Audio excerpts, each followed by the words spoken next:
The Apple special event for 2018 has finished, and as expected, there's a successor for the iPhone X. The S series is back, and it's called the iPhone XS.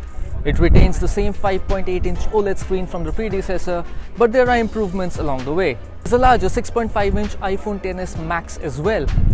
The phones will be available with better cameras, better performance all through, better battery life, and the new iOS 12 operating system which rolls out later this month.